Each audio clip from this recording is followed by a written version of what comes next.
너 아침의 아들 계명성이여, 어찌 그리 하늘에서 떨어졌으며 너 열국을 엎은 자여, 어찌 그리 땅에 찍혔는고. 내가 내 마음에 이르기를, 내가 하늘에 올라 하나님의 뭇별 위에 내 자리를 높이리라. 내가 북극 지폐의 산 위에 앉으리라. 가장 높은 구름에 올라가 지극히 높은 이와 같아지리라 하는도다. 그러나 이제 내가 수월 곧 구덩이 맨 밑에 떨어짐을 당하리로다. 너를 보는 이가 주목하여 너를 자세히 살펴보며 말하기를, 이 사람이 땅을 진동시키며 열국을 놀라게 하며 세계를 황무하게 하며 성읍을 파괴하며 그에게 사로잡힌 자들을 집으로 놓아 보내지 아니하던 자가 아니냐 하리로다.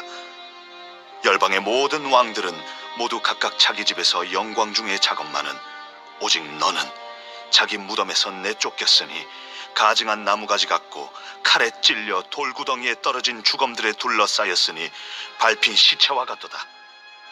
내가 내 땅을 망하게 하였고 내 백성을 죽였으므로 그들과 함께 안장되지 못하나니, 악을 행하는 자들의 후손은 영원의 이름이 불려지지 아니하리로다 할지니라. 너희는 그들의 조상들의 죄악으로 말미암아 그의 자손 도륙하기를 준비하여 그들이 일어나 땅을 차지하여 성읍들로 세상을 가득하게 하지 못하게 하라. 만군의 여호와께서 말씀하시되, 내가 일어나 그들을 쳐서 이름과 남은 자와 아들과 후손을 바벨론에서 끊으리라. 나 여호와의 말이니라. 내가 또 그것이 고슴도치의 구렬과 무릉덩이가 되게 하고 또 멸망의 빗자루로 청소하리라. 나 만군의 여호와의 말이니라. 계속해서 이사야 선지자가 예언한 바벨론 멸망에 관한 예언입니다. 지난번에 12절에 나오는 아침의 아들 계명성이 누구를 가리키는가에 대해서 다루었죠. 12절에 보면, 너 아침의 아들 계명성이여, 어찌 그리 하늘에서 떨어졌으며 너 열국을 얻은 자여, 어찌 그리 땅에 찍혔는고. 여기서 땅에 떨어진 별은, 아침의 아들 계명성은 루시엘이라는 천사가 타락하여 사탄이 된 루시퍼가 아니라 하나님의 심판을 받게 될 바벨론 왕을 가리킨다고 그리 말씀드렸었습니다. 오늘 본문에는 바벨론 왕이 왜 하나님의 심판을 받을 수밖에 없었는지를 알게 됩니다. 13절에 보시면, 네가 네 마음에 이르기를, 내가 하늘에 올라 하나님의 뭇별 위에 내 자리를 높이리라. 내가 북극 지폐의 산 위에 앉으리라. 바벨론 왕은 자신이 하늘에 올라서 하나님의 뭇별 위에 내 자리를 높이리라 그리 말했습니다. 이것은 바벨론 왕이 자신을 스스로 신으로 만들었다는 얘기입니다. 즉 신격화했다라는 것이죠. 다니엘서에 보면 느부갓네살 왕은 자신의 모양을 본떠서 금신상을 만들고 사람들로 하여금 그 금신상에 절하는 법을 만들었습니다. 벨사살 왕은 예루살렘 성전에서 가져온 성전기구의 술을 따라 마셨죠.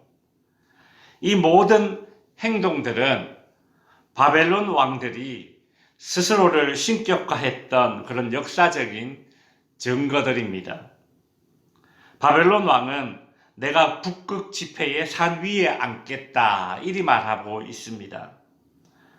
고대 사람들은 북극 땅 아주 높은 산에서 신들이 모여서 회의를 한다고 생각을 했습니다. 그러니 바벨론 왕이 북극 지폐의 산 위에 앉겠다는 것은 신들 중에서 자기가 최고로 높은 신이 되어서 그 신들의 회의를 자기가 주관하는 회장이 되겠다, 그런 얘기죠. 14절에도 계속해서 바벨론 왕의 교만한 마음이 잘 표현되고 있습니다. 가장 높은 구름에 올라가 지극히 높은 이와 같아지리라 하는도다. 여기 보면 지극히 높은 이라는 그런 말이 나오는데, 이것은 성경에서 오직 하나님에게만 사용되는 단어인데 바벨론 왕은 스스로 하나님 행세를 하려 했던 것입니다. 이런 교만한 바벨론 왕을 어찌 하나님이 심판하시지 않으시겠습니까? 15절에 보면 그러나 이제 네가 스올 곧 구덩이 맨 밑에 떨어짐을 당하리라. 바벨론 왕은 가장 높아지려 했으나 가장 낮은 자리로 떨어지게 됩니다. 그렇게 하나님의 심판을 받은 바벨론 왕을 보고 사람들은 이렇게 말합니다. 16절에 보시면 너를 보는 이가 주목하여 너를 자세히 살펴보며 말하기를 이 사람이 땅을 진동시키며 열국을 놀라게 하며 17절 세계를 황무하게 하며 성읍을 파괴하며 그에게 사로잡힌 자들을 집으로 놓아 보내지 아니하던 자가 아니냐 하리로다. 그렇게 강성했던 바벨론 왕이 망하고 그렇게 빛나던 존재요 돋보였던 이 바벨론 왕이 망하게 되니 사람들은 놀랍니다. 그렇죠? 16절에서 이렇게 말했지 않습니까?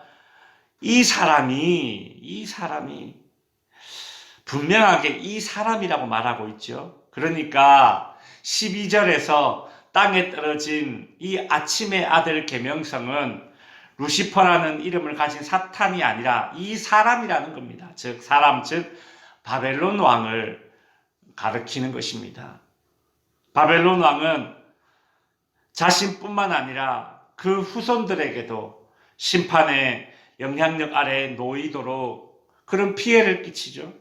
21절에 보면 너희는 그들의 조상들의 죄악으로 말미암아 그의 자손 도력하기를 준비하라. 바벨론은 정복 전쟁을 할 때에 그 아버지의 목전에서 자녀를 살해하는 그런 악한 일을 저질렀는데 이제 동일하게 그 일을 당하게 될 것이라는 그런 예언이죠. 22절에 보면 만군의 여호와께서 말씀하시되 내가 일어나 그들을 쳐서 이름과 남은 자와 아들과 후손을 바벨론에서 끊으리라.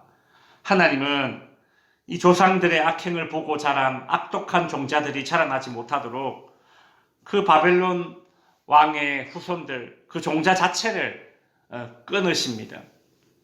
실제로 느부갓네살 왕이 스스로를 신격화했고 또 뒤를 이어서 벨사살 왕도 스스로를 신격화하지 않았습니까? 보고 배운 대로 하는 것입니다. 그러니 하나님이 심판하실 때에 이런 악의 고리를 끊어버리시는 것입니다. 23절 내가 또 그것이 고슴도치의 굴혈과 물 웅덩이가 되게 하겠다. 하나님은 완전한 심판으로 바벨론 땅을 황무지로 만드십니다. 23절 후반절에 보면 또 멸망의 빗자루로 청소하리라. 바벨론을 멸망의 빗자루로 청소하듯이 심판하시겠다. 그리 말씀하시죠. 여기서 멸망의 빗자루는 장차 이 바벨론을 멸망시키기 위해 하나님이 사용하실 나라들입니다. 바벨론을 향한 하나님의 심판은 마치 빗자루로 청소하듯이 그리 심판을 받으실 것입니다. 빗자루질은 한 번만 쓸지 않죠. 여러 번 쓸죠. 실제로 바벨론은 메대와 바사의 침략을 받게 되고 아주 망하지는 않고 겨우 숨통만 붙어 있다가 또 헬라의 알렉산더 대왕의 침략으로 이제 완전히 소멸하게 됩니다. 마치 여러 차례 빗자루질을 당하듯이 여러 나라의 침략으로 바벨론이 청소당하게 됩니다. 심판받게 되는 것이죠. 말씀을 마치며 기도 제목을 드립니다. 바벨론 왕은 하늘에 올라 거기에 자리를 펴려 하고 가장 높은 구름 위에 올라 하나님과 같아지려 하였습니다. 오늘 본문에 나오는 이 교만했던 바벨론 왕의 모습을 보고 우리는 경계를 삼읍시다. 높아지려 하는 만큼 떨어지는구나. 스스로 올라가는 만큼 아래로 추락하는구나를 배워야 합니다. 교만은 비참한 최후가 있음을 잊지 않고 우리의 마음을 낮은 곳에 두게 하소서. 두 번째 기도 제목은 사람은 보고 배운 대로 합니다. 그래서 바벨론 왕뿐만 아니라 그의 후손들까지 심판의 영향력 아래 놓이게 됩니다. 하나님께서 악의 고리를 끊기 위해서 그리 하시는 것입니다. 나와 내 자손이 교만과 불순종의 자리에 서지 않게 하시고 내가 먼저 하나님을 경외하는 삶을 살아서 내 자손의 자손까지 복을 받게 하소서. 기도하시고 돌아가시기 바랍니다.